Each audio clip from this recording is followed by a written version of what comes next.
CPS tore my family apart, and I've got a trauma broken heart. And the ones I love, they tore them from me, my kids in need. I never thought I could trust again. I felt so alone and broken, and I needed someone to help me heal. Teach me how to love and feel beauty from ashes. There's hope when we come together. We'll raise this family. We'll teach them how to love and how to feel safe again. We'll raise this family.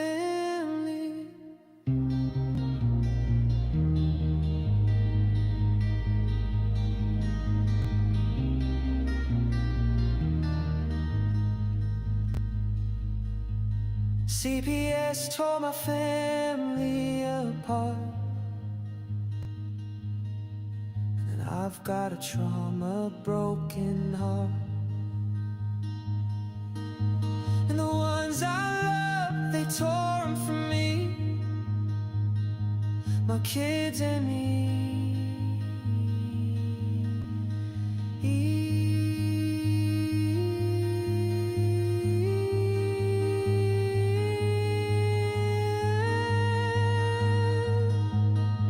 I never thought I could trust again. I felt so alone and broken, and I needed someone to help me heal. Teach me how to love and feel beauty from ashes. There's hope when we come together. We'll raise this family. We'll teach them how to love and how to feel safe again. We'll raise this family.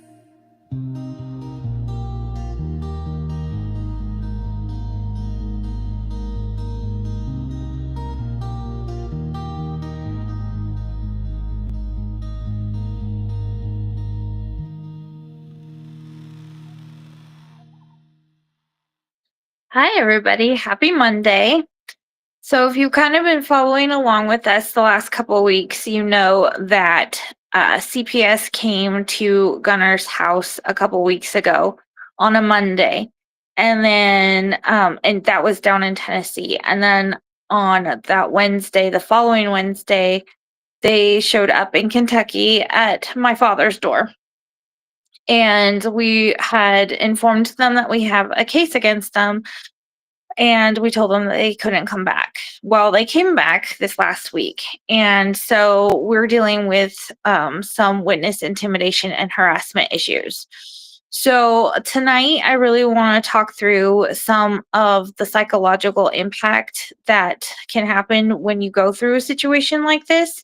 And I've got Tiff from Tiff and Punisher coming in with me, and she's got some really practical she's got some awesome help for us. She really helped me out today, in how we can effectively have recourse for situations like this. So, hi, John. Hi, Alicia. So, let's talk through some of that really quick. So we have a situation, where we have First Amendment rights, we have Fourth Amendment rights, we've got Fifth, Sixth, 14th, right? And by coming onto these private properties when they've been told no, and trying to question people on private property without a warrant or a court order, they are violating constitutional rights. Do I have that correct? Oh yeah, they Yes. know they are. That's what's so mad. That just drives me nuts. It's so frustrating. I know. I even had to tell the sheriff's deputy this last time. I'm like, we need them off the property. He's like, well, if they go off the property, I go, okay, well, I need to give you this information. So I'm just going to make a note. This is a Fourth Amendment violation. We're going to have a conversation, then y'all are going to leave. And that's kind of how I handled that because I needed him to have that information. So what I think that I am starting to kind of put together a pattern wise is when we make a complaint or something, it doesn't always get heard. Like I've given this case number to 4 different deputies now, and they're still showing up with CPS. And we've clearly stated we don't want them on the property. This is a problem, but they're still coming back. So what I'm learning is in order to effectively get them to stop, we actually have to file paperwork. This is what I'm learning. If you want anything done in this world of CPS and law enforcement and everything else, like we need to actually file paperwork. Yeah. So Tiff knows some things. Oh, I know a lot of things. So what I told her after I got the video, I called as soon as I watched the second video. I said, this is some bullshit. Okay, we need to have a conversation. Yeah. So I called, and this is what I told her. The first thing you're going to do is download the color of law form. If you Google it, it pops right up. It's in a PDF. There it is. I don't know if y'all can see that, but that's what it looks like. That is what it is. So on that paper, I told her she's to put her name and everybody else. She's already got it down where it says the violations, what violations. You put your First Amendment right to associate with your children, because that's what they're trying to do, right? They're trying to take the kids again over some bullshit. Yes. You have a Fourth Amendment right to privacy on your property, your persons, and you hold those rights for your children. You have a Fifth Amendment right, and you're trying to insert it, and they're not listening because you keep telling them, I want to talk to you. I know. Over and over and over again. Right? I mean, that's all I could hear you say, right? I'm like, what? What the hell's the problem? See, you're not as effective as I am. Well, I'm learning. And that's the thing is, y'all, I'm learning too. This is not like I just came on the scene all of a sudden. I knew everything. I'm learning as I go just as much as you all are. This is why we need people like Tiff in our crew here. So you also have a 14th Amendment right to due process, right? Correct. And to equal protection under the law. So when you fill out your color of law form, you're going to put your First Amendment right, your Fourth Amendment right, your Fifth Amendment right, and your Sixth Amendment and your 14th Amendment. Then you're going to put on the other side, you are notifying the entire department of CPS, okay? The entire department. Get it notarized, and at the bottom, it says cease and desist. 1 second. I'm so sorry. Give me just go. You keep going.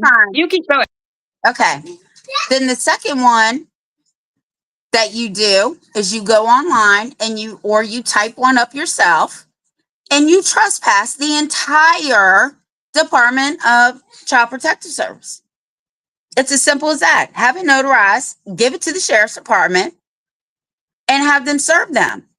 And once they're served, the color of law form is a federal paper. It clearly states on there, if I'm not mistaken, that this is your one and only warning, or I'm going to sue you under 42 USC 1983. That is exactly what it says. Correct. And the second one, if they trespass again after they've been warned that's and that served one. in their trespassing, that's a criminal offense. That's what we have to start doing. Yeah. So what I'm learning is we just have to like do the paperwork, notarize it and file it, and just file. And that's kind of where it goes. And in fact, we've had several, because we've tried to call the FBI, we've tried to call the marshals, we've tried to call representatives, and everybody's like, oh, well, we don't really do that. Oh, well, we don't. And then finally we get through to somebody who says, oh, well, you have to fill this form out over here and you have to do this over here. Oh, okay, we have to file something. It's finally starting to sink in. Oh, well, I need this done. I need to file it. Right. And that's why once you get both your papers, you always keep the original, right? Um, Correct. so I've had people that were served color of law form, because I've had people serve their neighbors with color of law forms, right? Because color of law means you're abusing your power and you have none. Oh, okay. Nice. That's And it what it kind of is. gives you a paper trail, right? So you can follow the pattern. So in a way, it kind of helps you with your record keeping too, and keeping track of what's happening as it's happening. And then they also have a record, and you can kind of then I mean, you can kind of use that in court too, because hey, look, I filed this, and then this happened this date, and then this happened this date, and then I filed this one, and this happened this date. So I we're learning. also want you to pull the body cam footage from every single police date, whatever dates they were on your property, pull their body cam footage. Because let me tell you, the night that I marched those 12 fuckers off my property, I pulled their Hmm. body cam footage the same night. Did you? I Okay. heard stuff. Hold on one second. Take it to Papa, see if he can fix it. He broke his school bus. I Aw. pulled their body cam footage. And let me tell you, they were out there talking shit about me, running my name, trying to find out if they could get a warrant to get in my house, running my customers' tags to find out whose they were. Oh, Correct. how many calls have been made to this house for domestic violence? Are you Oh, for kidding goodness me, sake. bitch? I was See, well, and that's the thing too, is like what conversations are they having behind your back? Well, and my question is, what is Tennessee telling Kentucky that they think they need to show up? Because I don't think Kentucky is getting the whole story from Tennessee. I think Tennessee is using Kentucky. So there's that too. And like, what does that internal dialogue look like? Because they're not showing up for any solid reason in Kentucky. There's right. You have a right. Whoever told you that you did not have a right to those records, they lied to you. Oh, I know they did. I know exactly what they did. And I So was kind of pissed off about it. this is what I want you to do. Every location, like we in Virginia have 120 CPS locations. Okay, we have more than anybody in the country. So Man, they put them up. Yeah, exactly. The only other one that has 100 is North Carolina. Anyway, it's oh yeah, insane. there's a regional director. You need to Okay. go to the Tennessee DSS and find out who the regional director is. And their Okay. emails are right on the website. You need to email them and let them know Okay. that you will no longer tolerate the bullshit and that they've all been served. And if they show up again, you're already in the middle of a lawsuit. If Okay. they, as the regional director, do not follow up and tell these people to leave you alone and stop calling the state that you're in, she too will be sued because she's just been notified. Okay. I can do that. They don't want to So play with you. Not with me on your side. No, they don't. Because they they're don't want to all play going to with find any of out. us with you on our side. Hell no. So y'all, I mean, take this information. I hope y'all are taking notes because it can happen to everybody and we all need to be prepared.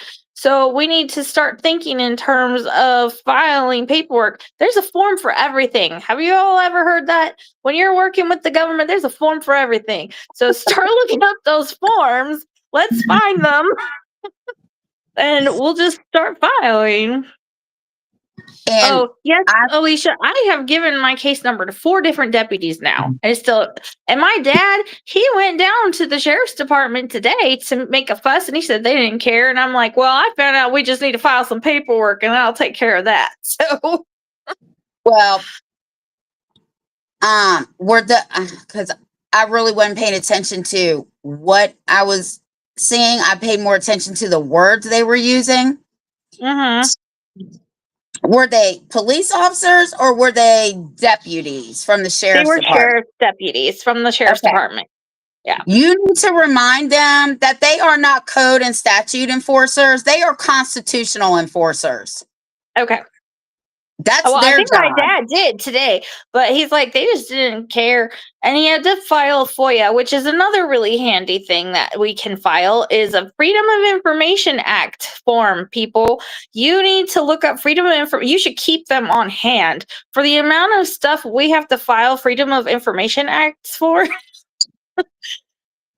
Now, Anything that's public knowledge, you can put this form in for.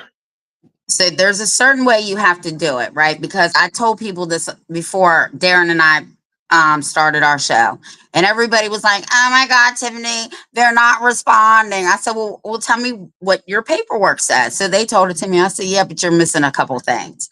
So when you do a FOIA request, you need to put your local delegates on there, their email address, their address, their phone number. You Okay. need to put your state senators on there, phone numbers, email address. Okay. I love how she cuts out right there. I'm sorry. Can you hear me? Okay, are we It good? can now. Yeah, you cut out for a Okay. second. You're good. So, did you get the senators? Yep, you cut out right about there, but we got the picture. Okay. Then you do your federal, which would be your congressmen. You want to do them too. You put all these people on this FOIA request. Even if Okay. you don't send them the FOIA request, you put them on there anyway, because that's how you're going to get an answer. Because now they're worried that you're reaching out to all these people who could get involved because it's their district, it's their jurisdiction, it's what they do. That's how you do a Okay. FOIA request. Okay, so then that's another thing that we all should have on hand then is all of our regional people, everybody You, that represents us, all our representatives, all our congressmen, senators, whomever, keep those names and that info handy because you can add them to the We're learning, yay. yeah, that's okay. The other thing I tell people to do is file a complaint with your local NAACP. And I'm going to tell you why. Here, I'm the legal redress chair for my local NAACP in Winchester, Clark, and Frederick. But here's the thing. If they get so many complaints about one entity, then the state starts looking into it, and then the national branch starts looking into it. Oh, okay. Well, what is the NWAC? NWACP. Okay, yes. It is the National Association of Colored People. Okay. Okay. But because it has grown so much that it's for everybody. They Okay. just kept the NAACP because it was founded in like 1909 or 1900. It's old. But you can also look up cases with the NAACP, right? Like Alabama versus the NAACP versus Alabama, NAACP versus Button. They've done a lot of good work. But that's Okay. not the point. The point is the more complaints they start getting and they start seeing a pattern, Right. they Okay. get involved. I see. Okay. That's good to know. Good information. Alicia, cam footage. I believe FOIAs, right? FOIAs for cam footage. I Because did one, they're technically, I think, public knowledge. So that would be under Freedom of Information Act. but when you do that, also, well, not only ask for the body cam footage, you want the police reports that go along with it. Correct. Because let me tell you, not only did I get the body cam footage and the 2 police reports, I'm glad I got the police reports because they lied. She told the police that we left AMA, which is against medical advice. She lied. That's what brought the police here. Oh, Yeah. nice. Okay. And do not be afraid to confront your sheriffs. Okay? Because let me tell you, my sheriff don't like Tiffany. They pick straws when they got to come to Tiffany's house because the sheriff told the NAACP president, which is a very good friend of mine, they were going to put out an Amber Alert on my daughter. I said, "Oh, no, he is not. I'm calling him." So I What? called. Oh my goodness. The CPS have a removal order. He said, "Well, they said they have custody." I said, "I don't give a fuck what they said. Do they have a removal order? Is it on paper? Is it in black and white?" Ms. Wise, I'm not going to argue with you. I said, "Well, I'm not going to argue with you either, but I will tell you this. If you put out that Amber Alert, I promise and I guarantee you that will be your last Amber Alert." He didn't do it. I bet he didn't. And I'm telling you, you have got to stand up to these people. I'm so proud of you. Thank Girl, I am you. so proud of you. You Thank keep you. standing your ground. It's been hard. And that's another thing I want to talk about because that's really a scary thing to do, especially if you've never had to do it before. And like, I was raised kind of to be non-confrontational and respect the uniform. And like, I come from a very military family. We have law enforcement in my family and all these things. So you kind of are, grow up thinking, oh, they're the good guys, they're on your side. That's just not always the case. And so, like, for me, it was very intimidating and a little scary to go toe to toe with them. But then at the same time, it, you're talking about my kids, man. I'm willing to go up against anybody for my kids. Like, this is not going to happen. And I learned the hard way the first time round. I should have said no the first time round, but I didn't know. So now I know. So there's a little phrase that I tell my parents that because I do prepare them for court too. And this is what I tell them. I even said this to my own prosecutor. I said, "I don't care if you wear a robe, a badge, or you're a bum in the street. We are all created equal. I am not afraid of anybody." And the prosecutor goes, "No, you, Tiffany, no, I'm not. Right. Do No, I not bet you don't. challenge me because when you challenge me, you're going to see how much I really know. And you're really not going to laugh." I've threatened 3 judges, I threatened I all love of them. that. Nice. Will no longer hear a case with my name on it. They will pass my shit to a substitute judge because love I that. will tell them, you will not take my rights, nor will you take my free will. I will not cooperate with anybody. I do not concede. I do not consent, and I will not bend, and you will not break me. I love that. But that's the truth. And the more of us who learn to be that way, the more they'll realize. And that's what I tell everybody. It's the only difference between us and them is a piece of paper and their employer. That's it. We pay these people to steal our kids. Exactly. And it's not okay. It's not okay. And we've had enough. And we all have had enough. And we all know we've had enough. So now we just have to learn how to use the system to our advantage and figure out how to do it properly so that, we get heard. And that's the part where I think a lot of people are struggling a little bit is like, how do we get heard? Because we've tried all of this and this doesn't work. Okay. Well, everybody start taking note of people's names and addresses and hi, sweetheart. How are you? Okay, you said hi. Now go. Go. He's not going to leave until he said hi. So sorry. Yeah, it's fine. Oh, that's so funny. So anyway, yeah, just this like the only difference between us and them is a piece of paper and their employer. That's it. Like I can read the same books that they read going through law school. I can learn the same shit. I can talk to the same people.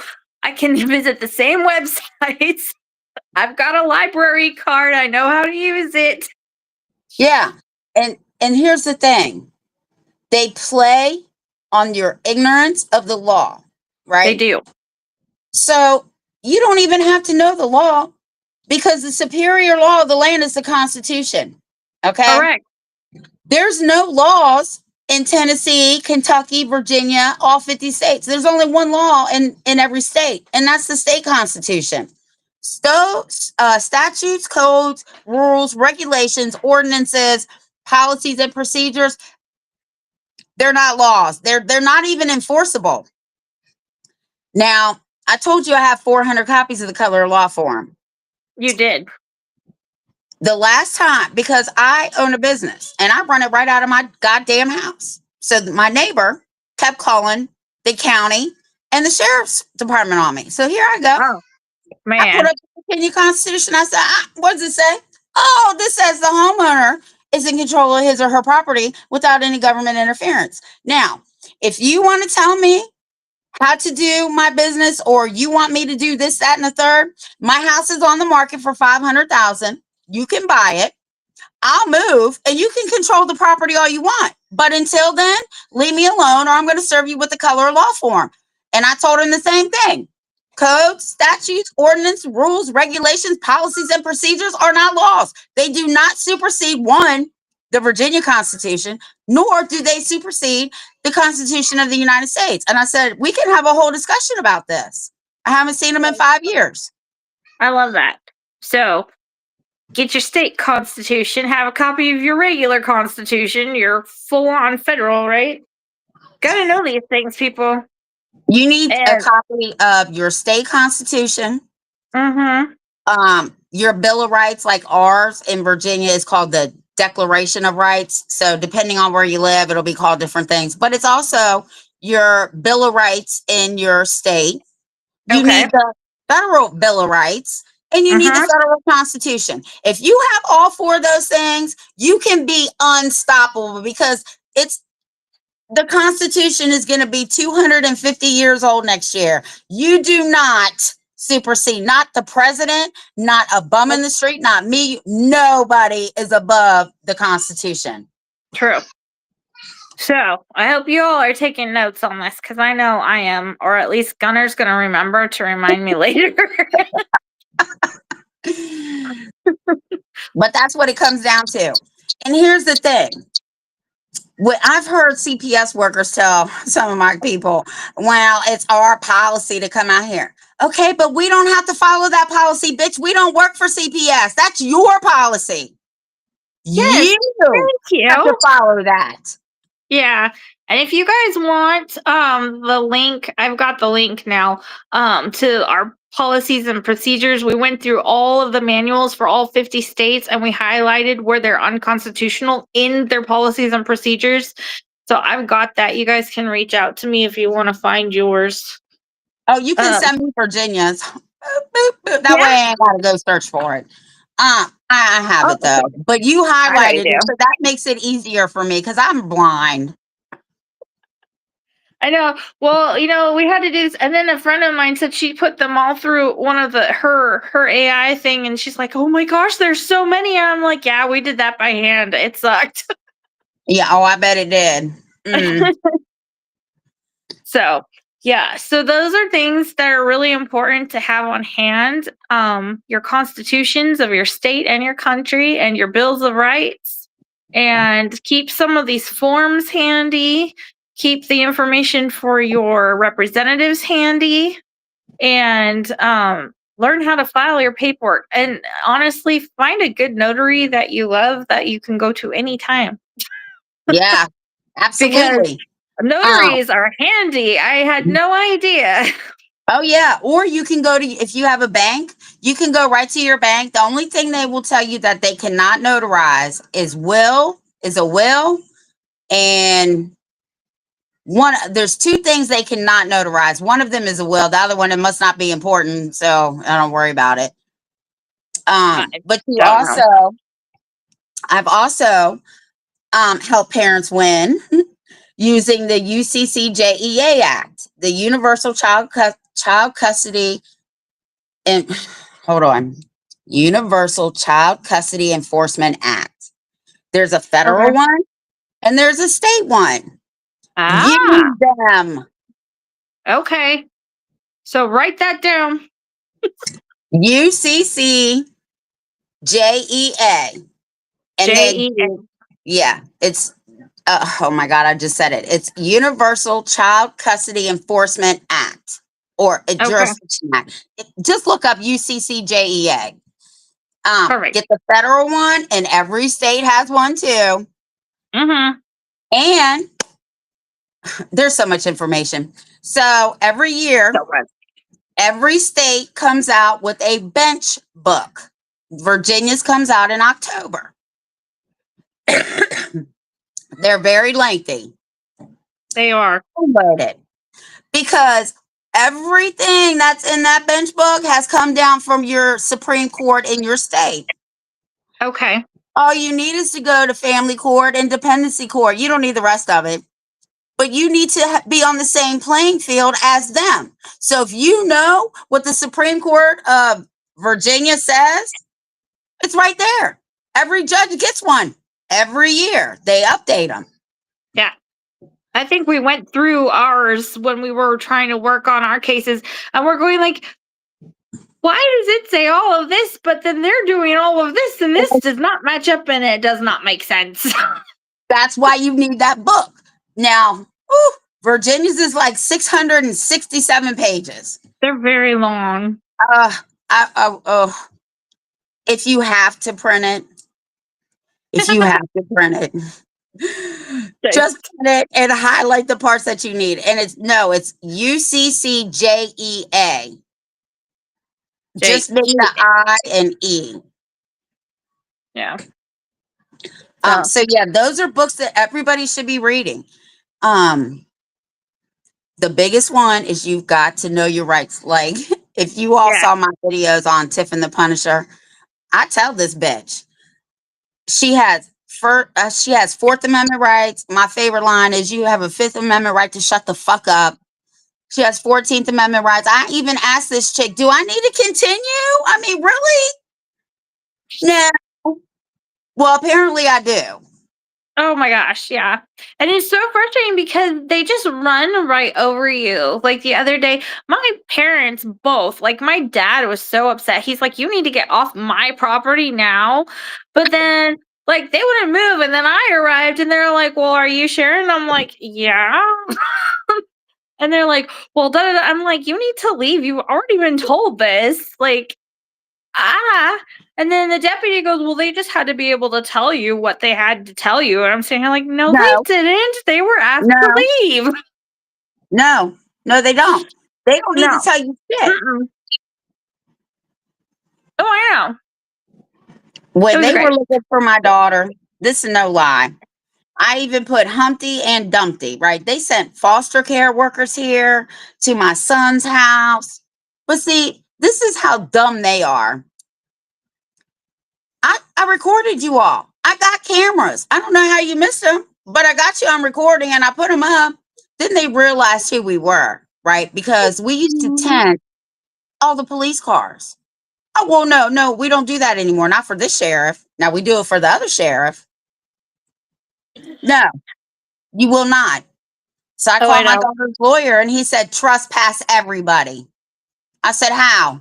Because I don't know everybody's name. He said, put the entire department on there. That's smart. Yeah. I don't know. Because, well, and this was interesting too, because the first time they came, it was the one caseworker and she had whoever was with her. And then the second time, I'm pretty sure she brought her male supervisor. So I think she thought she was going to intimidate me with male reinforcement or something. I don't think she expected to find my father home. But also, just the sheer thought process that had to go into that. Like, oh, well, I'm going to bring my supervisor and he's a man, so maybe he'll move her. You're still talking about my kids, babe. That's just not going to happen. Look here. They brought 12 police officers to my house. It was in the middle of the night. That's the whole damn sheriff's department here at night. For goodness sakes, 12. Okay. I didn't back down. Not one I'm sure time. you didn't. I don't give two shits about your badge. You're on my property. You are trespassing. I had to take my video to my prosecutor. I said, I want to show you something. He watched 10 minutes of it. He said, one, I clearly heard you ask them if they had a court order and they told you no. I clearly heard you tell them to leave and that officer told you he wasn't going anywhere. He said, this is unacceptable. I'm calling the sheriff's department. You won't have any more problems out of these people. You need to build alliances. Yeah. Well, it's hard when you're new someplace, though. And they sometimes get on you when you're brand new somewhere. And for me, because that's just like a temporary residence, but it's my parents' permanent residence. And they're the ones that really need to like build that. And I think my dad is trying, but now he's like, you guys have already run me over. This is not cool.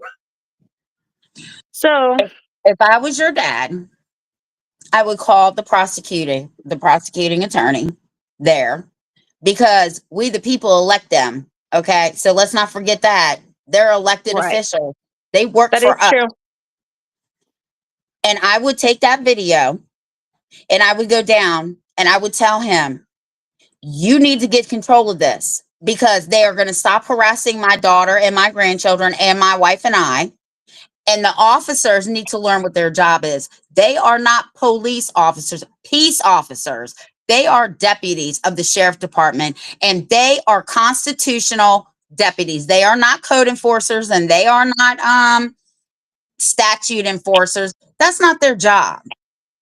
Their job is to protect your rights. Correct.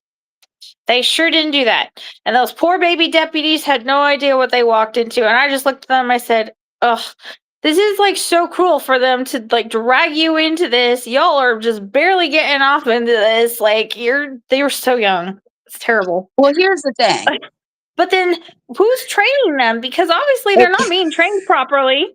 No, they're not. So that's a problem. That is a problem. And that's actually how you can actually sue the sheriff's department, because improper training can definitely be put into a lawsuit against a police officer and a CPS worker. But here's the thing. You took a fucking oath. Now, my dad is a retired police officer, 40 years. Yeah.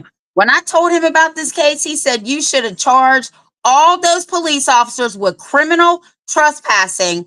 Then you should have had them charged with dereliction of duty, because you told them to remove her and they didn't. You had to march her down the driveway. Good to know. They all take the oath. They do. Foreign and domestic. That bitch is domestic. No kidding. Pretty sober. These people, oh, they hate me. They hate me. Yeah. Oh, I know. Yeah, y'all, if you don't watch Tiff and Punisher, you really should, because Tiff is awesome and Punisher also has so much information, and the two of them together, I love their show when I can catch it, but that's a really good one to follow if you aren't already. Yeah. John, the training is an issue, and this is what we're saying. It's like, even in their policies and procedures manuals, all the CPS policy and procedure manuals are terrible. I don't know who's writing them. I don't know who's letting them go that way. It's just bad, and it's embarrassing. I mean, they should be embarrassed, but they're not, because it's only goes in their benefit. So, and I do think that they look for a specific type of person who is easily manipulated into the system.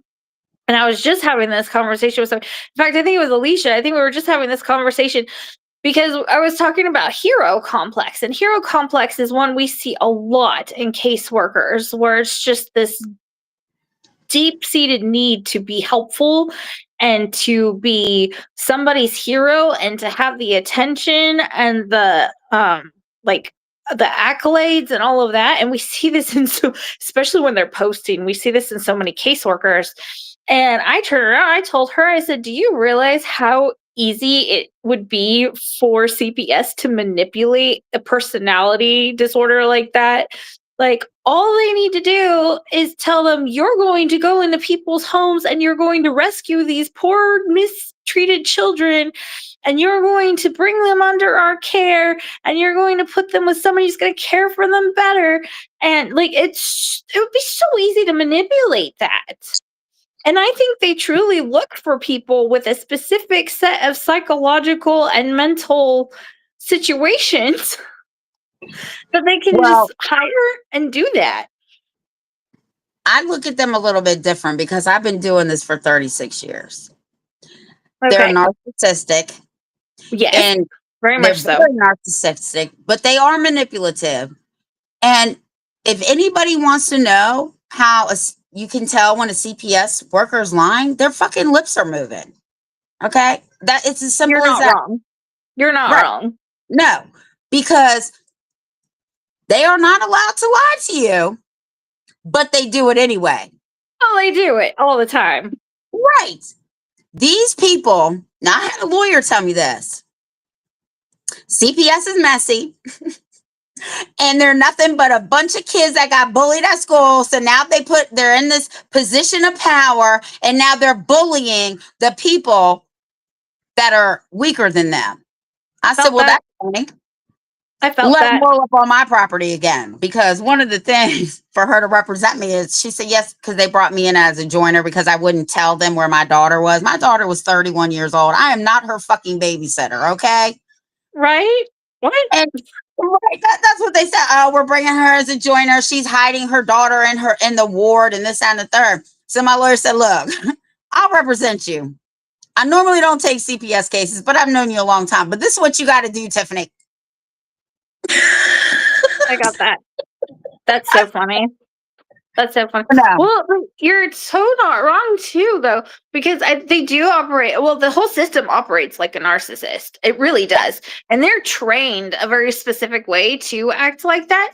But I know for a fact that if I knew what I know now, our first caseworker would have never gone anywhere with me because I mean, I was even bucking up and telling him no the first time around, and he did not like that.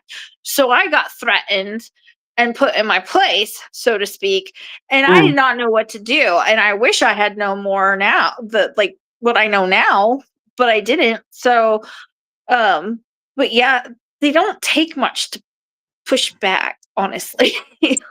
If you know what Well, you're doing and you know what you're standing on, oh, okay, they it's don't pretty like easy. me. They don't. I'm belligerent. Yeah, I am belligerent Yeah, because I was a you. difficult parent. Yeah, because you Mhm. are not doing your job. You're taking children from places that aren't being abused and neglected or sexually abused. None of that. You are Right. not taking those children. You're leaving those children because you can't sell them. Let's Yeah, be for real. Because if you for were real. doing your job, I wouldn't have to be doing this for 36 years and whooping your ass in court. And you can't figure out how this person that you did intimidate is now standing looking at you and going, I dare you.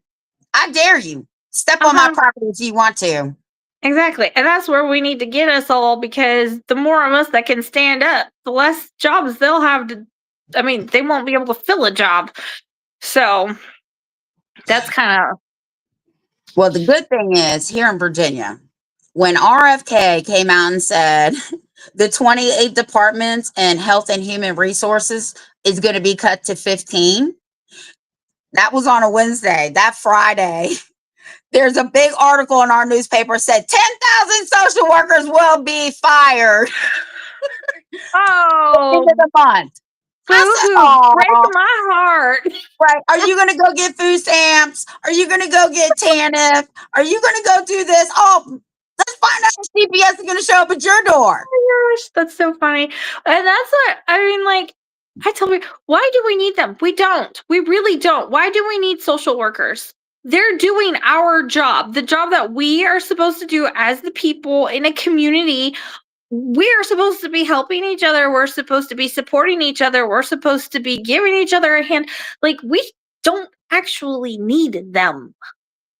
But No, boy, do they have this whole, like, personality, like I am just so great. I am a pillar of society. Well, honey, we don't actually need you. We don't. It's a socialistic construct, and people are more than capable of taking care of themselves and each other without your interference. yeah, exactly. Mm-hmm.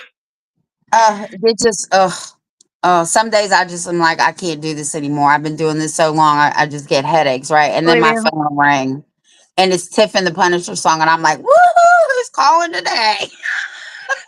I love that. I've only been doing it for 3 years and I'm exhausted. Oh, yeah.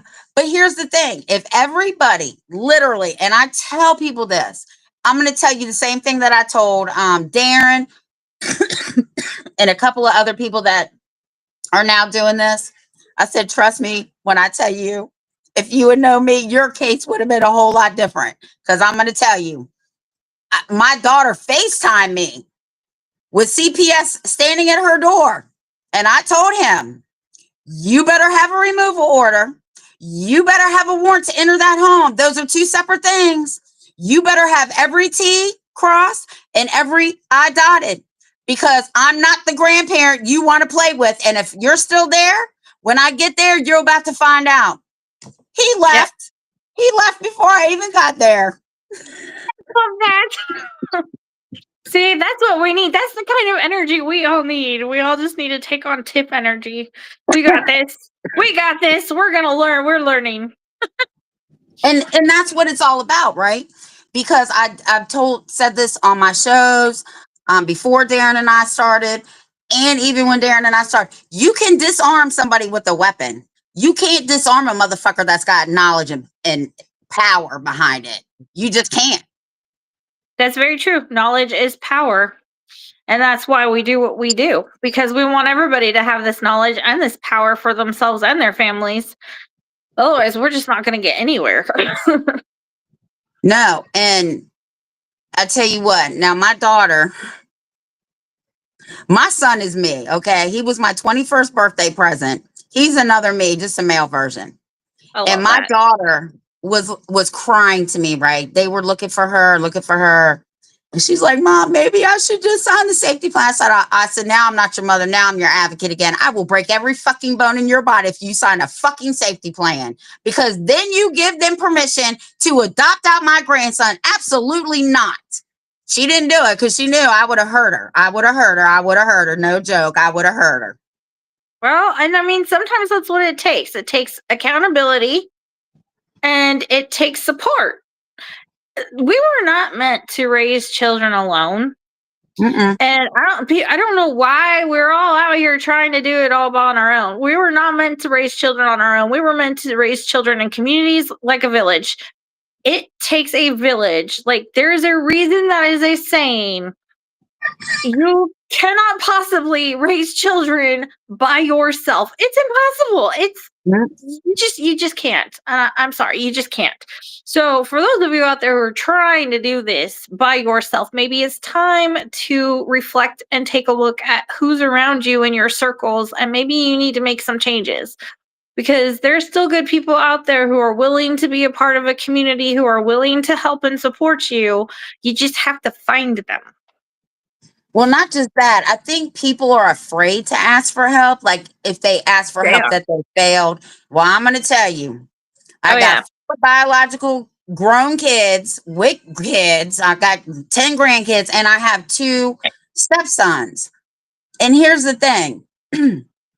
I would rather them ask for help if they need it. Yes. Not to ask for help. That doesn't mean you're a failure. It just means parenting is hard. Oh, I know. I've had to do that with my stepkids too. Poor things. I'm like, just because you need a little help doesn't mean you're failing. We were never meant to do this on our own. Life is you can't. It's impossible. It's okay to ask for help. Yes. And I say that to my friends. Yeah. Everybody. Sometimes you just need it. A lot of the times you need it, because trust me, but people should not be ashamed to ask for help, because listen, I'm a strong person. I mean, I'm strong. I carry the world on my shoulders, but I have my days where I'm like, I can't do none of this anymore. I'm too old to be raising kids. I don't have time for this. And I just want to stop everything. But then I look around and I'm like, I got plenty of people that can help me. Just call and ask. And I do. Exactly. And that's all it takes sometimes, is picking up the phone and calling and saying, I'm having a really rough day. I'm really low. I feel like I can't. I just need a little support. Talk to me, come over, bring me dinner, do something. Just like, let's get the kids together and take them to the park or the pool or whatever, and let's just chill. Like, I've had those days, and those are really rough days. Yeah, everybody has them. But that Exactly. said, people are scared. People are They are. scared because they're going to think they're a failure, or somebody's going to find out, and the nosy neighbor across the street is going to call CPS, because I don't know how many people. Yeah. Listen to me. I've had more CPS cases than families I've fucking helped. Okay. It's not sad. But I beat all but one, and that was the one that started me. Mm, But if you don't ask for that help, that could lead to CPS showing up at your door, right? Because you could just get stressed out and snap. Like Darren said, you yeah. could just fucking snap. It's true. I think that a lot of it too is people have a hard time, like, who do you trust? Who do you trust? And that's why I teach my circles, my boundary circles for people, because you got to choose what personality traits and character qualities you want in the people closest to you. And then you got to watch people. You got to interact with people. You got to learn people, and you have to keep the good ones close and keep the others far away. And when you get good at it, you can build a really solid group of people. Like, I am very pleased with my inner circle right now. Like, these are all people I know. If I picked up the phone, they'd pick up, they'd answer, they'd be there for me in whatever capacity they were capable of. Like, I know that. And I know not everybody has that yet, but I think everybody is capable of building that. It just Mhm. takes a little time, and you got to learn. I think I trust. Now, I will tell you this: my circle's so small, we can all hula hoop in a Cheerio. Okay, that's how small my Yep. circle is. But I will tell you this: if I call them, they will Mhm. answer. And if I ask them to come and give me an hour just to take a shower or sit in the bathtub, whatever it is, Yeah. they will do it for me. Exactly. I have the problem that a lot of my first circle people are not in the same state as me currently, and that's rough. Oh yeah, it But is rough. but it's okay because there are other people, and sometimes your second circle can come in handy too, even though they're not the closest to you. Usually those are pretty solid people as well. So Mhm. as long as you're building off of the right character traits and you kind of get to know people really well, like, you can definitely have a support system that works for both ways. I mean, I'm there for Yeah, my people just as much as they are for me. So, yeah, yeah. You got it. You can't just be one sided about that. Yeah, oh no. yeah. Like the one that I trust that is here. If I call her and be like, "Hey, can you take them? I got a show to do or whatever," she'll come, and she can call me and be like, "Hey, can you watch her for a couple hours?" I'm like, "Please bring her over because she'll help with them." Right? That's the other thing. Y'all don't know. Like, if you don't know how easy it is to watch children when they're playing together, like, that makes a world of difference when their friends can come over and play. It's huge. Yeah, Um, John, I don't know what the beast system is. I have no idea what you're talking about. I haven't heard of it either, Oh, but I'm intrigued. I know. I'm curious now. You'll have to tell us. Yeah, you will. So, But yeah, yeah, unity is better than division. But the thing, absolutely. the Absolutely. system is designed to make us fail. Okay, if you get caught up in the system, that's its design. Follow the money. Because why would they want everybody unified? Right? Nobody's Yep, fighting, kids aren't being taken, da da da da da. But you conquer people when you divide them, you right? do. And that's So, exactly what they've been doing. And that's what I actually made that point in one of my posts the other day. They have divided us in every possible way known to man. They have divided us by political party. They have mhm, divided us by racial whatever. They have divided us by our sexual orientation. They have divided us by our schooling. It all starts in the education system, people. Like, this is mhm, why I'm setting up to do a homeschool thing for y'all. But it starts with your education system, and it just builds up from there, and they separate us and they divide us, and before you know it, there's nothing left. How are you ever going to unite these people? Because it doesn't matter what you do, there's always something we're going to disagree on, and it's always something major because we decided it was.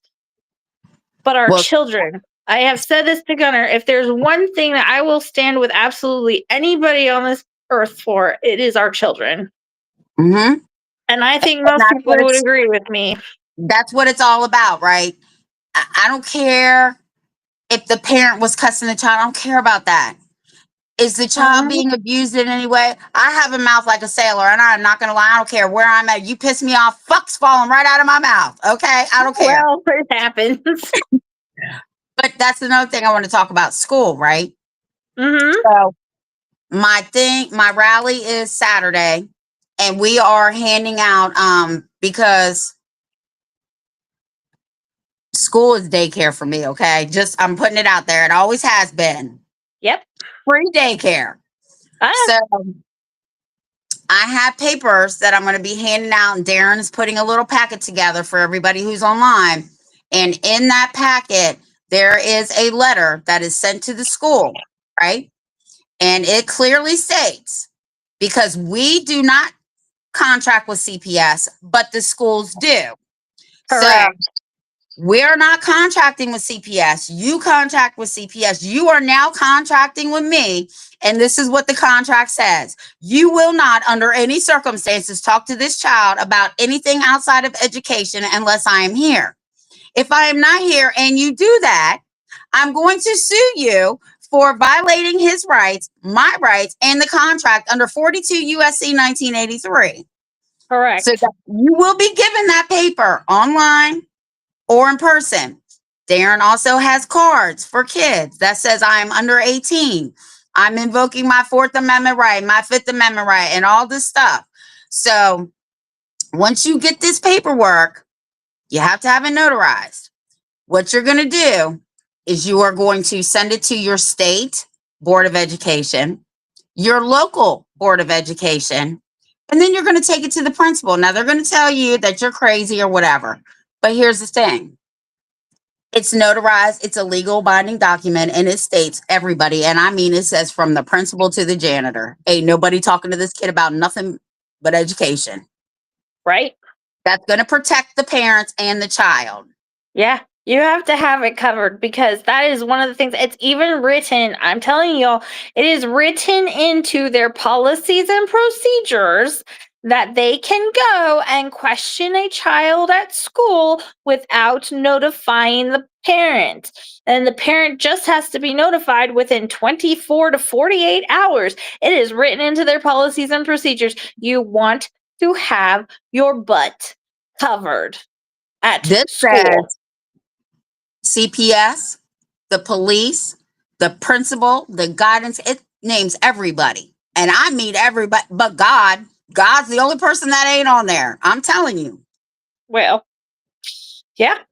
But I mean, and a lot of people don't understand that. They don't understand. All it takes is one little misunderstanding, one little miscommunication, and one little mandated report, and your entire world is destroyed over one little thing.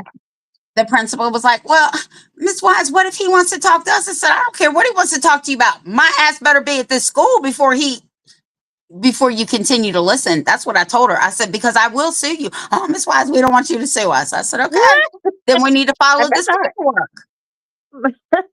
Oh my goodness. Well, yeah. So, I mean, maybe it's a good idea to think about that in any system that you're interacting with is, if my kids are involved, nope. Yeah. No. We don't contract with CPS. Yeah. And I mean, we're being dead serious when we say all it takes is one miscommunication, one little misunderstanding, sometimes one little bruise. And I know you all know kids get bruises all the time. It's not a big deal. And, and it just takes one thing and one mandated report, and CPS is knocking on your door and you're going through this bullshit. This is what's always cracked me up. A kid falls off a jungle gym at home. Go to the emergency Mm-hmm. room. CPS is called. A kid Mm-hmm. falls off the jungle gym at school, breaks his arm. They don't call CPS. Why not? Why not? They're stepping in as the parent for 8 hours, 6 hours, whatever it is. Why aren't they being charged? Why aren't you investigating them? If it was just an accident. Because when a parent does it, it's neglect and abuse. But when a teacher does it, they already work for the state, so it's fine. That's my point. That's exactly the reason. And that's why I say there's the only difference between us and them is the employer. A piece of paper and the employer. That is it. If I'm watching your kid and they fall off and they break their arm, it's neglect. If a teacher or a social worker it happens with, it's a oops, that was an accident, or it was an oversight, or it was unintentional, or it's fine. They work for us. They work with children anyway. Like we did all the background checks. It's fine. I No, think it makes it's not. sense. Right. The math ain't mathin'. The math ain't mathin'. It's so true. Well, and then I love the one where it's like, okay, well, you need to take our parenting classes. Well, who's teaching the parenting class? Oh, this person over here. Well, do they have children? No. So what am I supposed to learn from this person who is so very young and has never had children? It's funny you say that because I had a friend. Now, you heard me say had. We were friends for a long time. I hadn't seen her in a long time, and I just had my youngest daughter. She's like, "Oh, Tiffany, I'm a drug counselor now. Here I go. I didn't know you did drugs." She's like, "I've never done drugs. I read it in the books." I said, "You have a lot of fucking nerve sitting up there teaching something that you've never been through, you've never done, and you read it in a book. I wouldn't take your drug class." She wouldn't talk Right? to me anymore. I haven't seen her in 24 years. It's such a fair point, though. If you've never experienced it or been through it, I mean, like, sure, you can learn things from a book, but experience is 10 times the teacher a book is. So, I mean, like, please do learn from books. I mean, you'll be prepared when you do come across it if you do that. But yeah, experience, there's no teacher like experience. And I had that issue with my caseworker, the first one, because we have the same exact psychology degree, but then he had a master's in education. And I'm like, dude, I've been teaching my kids for over 10 years, and I was teaching kids before that. So you want to explain to me how your degrees are more than my life experience? Yeah, I've had parents tell me, "Well, CPS, because they have degrees and all that, right? Well, your degrees don't mean anything." I said, "I'd have told that bitch, then, bitch, your degrees don't mean anything. If mine don't, the same thing goes for you. You are no better than me." Exactly. So I say piece of paper and an employer. That's it. That's it. That's all it is. Yeah, Alicia, right? I wonder about that too. What about that kid's killer? Because, I mean, she killed it. They Well, gonna take her babies away? yeah, probably not. But I will tell you Probably. that the legislative body in Alabama, I think it was, they said they want accountability and they want answers. I will say that about him. Well, And it's about actually, time somebody does, because Alabama's looking real bad right now, and Florida's not too far behind. well, I will say this about Alabama, because I went to their webinar. I went to a webinar. Alabama is almost the only state that never terminates parental rights. Really Fictive kin and kinship, they're almost interesting. to nothing. Then you got Virginia over here, Maine, and then we got all this. It's just, yeah, I'll send it to you. You can watch there's 4 series right Fascinating. now. You'll Huh. have to watch it. Yeah. Alabama is the state that it almost never terminates. Actually, because they place them with kin. The reason they think that is because, like, grandparents like me Yeah. don't go to court to terminate parental rights. So the state just like, well, she's over there, the baby's fine, we'll move on. Alabama is almost the only state that does Huh. not terminate parental rights. Interesting. Though I do Seldom. know a few parents who had theirs terminated or very close to. But fictive kin, that's a whole nother question in my mind because fictive kin can be anybody. Anybody that has a relationship with the child. Okay. That's the thing. It can't just be with the parents. I mean, like a daycare worker, the teacher, the principal, whoever you know and that your child knows. I mean, knows. That's So fictive. they're trying to place them with people they know rather than strangers, which Correct. I feel like is a step in the right direction, possibly. I am so about kinship if a child can't go home. Okay, I first of all, agreed. I don't want to see any child really not being abused or neglected or sexually abused. I don't ever want to see those children removed, right? But if you're going to do it because you believe the child is in harm, then we need to place them with kinship or fictive kin. We do not need to pay strangers. This is what I just told Darren. We do not need to be paying strangers to keep our children when we have family and fictive kin. I Absolutely agree. not. And that goes back to village. Why are they not asking the village? Why are they immediately going to complete strangers? I'm going to That's tell you why. insane. I'm going to tell you why. And I'm going to send Okay. you these webinars, and there's 4 hours of them. There's 4 different ones, and then they're going to start doing them again in September, so you'll just sign up. They don't do it because it's called incentive to separate. Okay? Correct. Mm-hmm. So there's no Yeah. money in kinship because the states don't get reimbursed for the money they're putting out. They only get reimbursed if a child is placed in foster care with strangers. Ah. But not with kin. Even if kin goes through foster care Well, they training. will that way. But here's the thing. You have to sign a contract with the state. Right, exactly. I'm not doing that. Fuck I you. wouldn't either. Yeah. I know. I thought about it once upon a time, and then when I still believed in the system, and then I realized how much you'd have to give up to do it, and I was like, "Do I really want to make that sacrifice when I have my own children at home? I don't think so." And then this all happened. I'm like, I think I made the right choice there." So I don't know if you've watched the shows enough to know that my sister is married to a senator. They've been married forever. Okay. So they would be great foster parents. I told her, don't do it. You're trafficking children. You're my sister. This is what I do. It's not going to look cool if you do that. She's like, oh no, you don't have to worry about it. I missed one email and they took her to court. Okay. She's viral. Yeah. In a Zoom meeting in court. And the judge says, do you all need a lawyer? Her husband said, we don't need a lawyer, but you all might want to get a lawyer. He spoke for 2 hours and the judge dismissed the whole case over one email. She missed one email. What? That's insane. One email? One Oh, email during COVID. oh, well, come on. They took her to court Over one email. over one email because she wanted to be a foster parent. And after that experience, because she didn't believe me. Okay. Tiffany, you're just saying that because you had your rights terminated with one of your kids. I said, Jennifer, I'm telling you what the system is doing. So she called me one night.